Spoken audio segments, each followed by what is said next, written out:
I briefly shared on Periscope 10 ways. Well, there's a part one 10 ways to finding your voice and overcoming your powerlessness. And I just wanted to share that with you briefly. So I'll try to do this in under 2 minutes. The first 5 ways that I have, the first thing you want to do is isolate yourself.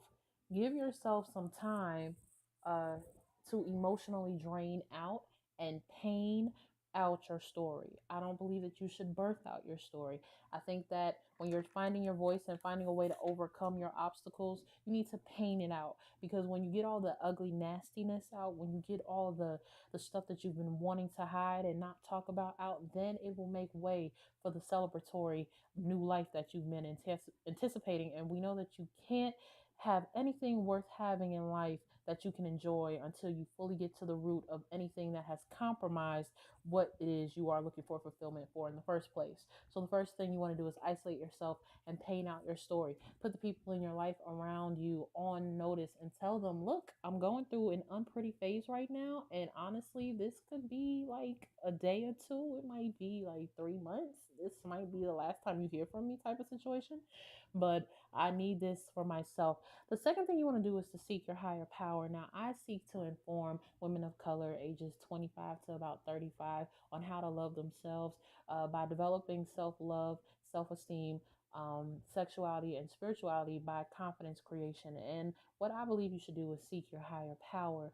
To me, the woman is the most identifiable physical being that there is, the closest identifier to what God is. If there was anything to be worshipped, I feel like it's the woman. And it's not necessarily because of her vagina, but it is because she is the perpetual gatekeeper of life.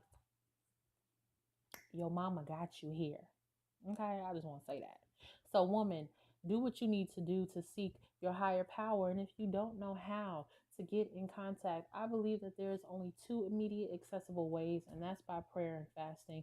Ask to be led in truth, light, and love, and know that you will get to the core of what it is you're searching for. Form a relationship with the source, with Almighty Divine, the love, the Great Spirit, and get to know who you are, why you're here, and what it is you're supposed to do as a woman. Thirdly, you want to find your voice, and you find your voice by telling your story. So you want to ask questions like, who am I? Where am I located in life? Where am I not only geographically in the plane of the living space, but where am I in the coordinates of the universe? Where am I uh, emotionally? Where am I spiritually? Where am I mentally? Where am I in standing with my destiny? And am I in the right position to be traveling full speed ahead at full throttle? And when you tell your story by locating where you are, you start to make sense of your mess. So when you begin to appropriate your mess, then you can set up and propel your message. The fourth thing that you want to do is to create a bona fide, sturdy support group.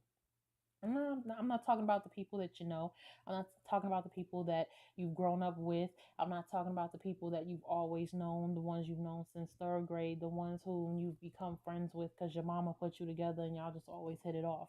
Sometimes those are the people that put a hindrance in our lives. And it's not always negative. Sometimes they just can't see the potential of our lives and our worth, and that we really have the potential for a legacy because they've always known us in a common space. And so you need a support system. You need a support group, a group of women, a group of trusted men to mentor you into where you want to go. What do you want to do? And you put yourself in a position to be vulnerable to these people. You place and position yourself in direct correlation for an upgrade. They need to challenge your life. They need to put you in an aspect of growth. They are first going to look at you and tell you what's not right. And secondly, they're going to become a resource by creating a plan, helping you to create a plan where they will empower you to implement that plan, right? So you always want to put yourself around people that you can trust, people that you know love you and not always tell you they love you or show affection, but you know that they love you because they mean what's best for you and they don't ask for anything in return. As my old spiritual mother used to say, they love you for free. And lastly, for part one, is you want to challenge your potential by destroying your comfort zone. Now, just because you found your voice and told your story does not mean that you left your comfort zone. As a matter of fact, sometimes leaving your comfort zone means going at it alone. And so, even if you have a best friend, even if you found that awesome mentor in a support group in your support system, whether you found awesome leadership, whether you found your calling, sometimes you have to go at life alone just to experience how much is locked on the inside of you.